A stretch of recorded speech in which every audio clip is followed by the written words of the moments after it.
இப்போ உங்களுக்கு ரீசெண்டா நார்மல் டெலிவரி ஆயிருக்கா? அப்போ அதுல இருந்து எப்படி ரெக்கவர் ஆகுறதுங்கிறதுக்கு 5 டிப்ஸ் பார்க்கலாம் வாங்க.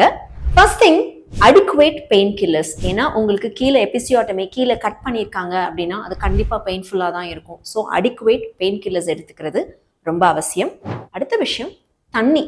நீங்க 4 to 5 லிட்டர்ஸ் தண்ணி குடிக்கிறீங்க அப்படின்னா உங்களோட லாக்டேஷன் பில்டப் ஆகிறதுக்கும் அது ஹெல்ப் பண்ணும். உங்களோட ஹீலிங் ப்ராசஸையும் அதை அதிகப்படுத்தும். அப்புறம் நீங்க உட்காரும் போது இப்போ எபிசியோட்டமி ரைட் சைடில் கொடுத்துருக்காங்களா லெஃப்ட் சைடில் கொடுத்துருக்காங்களோ எந்த சைடில் கொடுத்துருக்காங்களோ அந்த சைடை ப்ரெஸ் பண்ணி உட்காரும் போது உங்களோட எடிமா கொஞ்சம் குறையும்.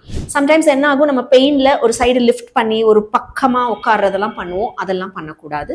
ஸோ எந்த சைடு கட் பண்ணியிருக்காங்களோ அந்த சைடு நல்லா ப்ரெஸ் பண்ணி உட்காருங்க. அடுத்த விஷயம், ஹைஜீன். நீங்க எவ்வளோக்கு எவ்வளோ கிளீனா இருக்கீங்களோ அவ்வளோக்கு எவ்வளோ உங்களோட புண்ணு சீக்கிரம் ஆறும்.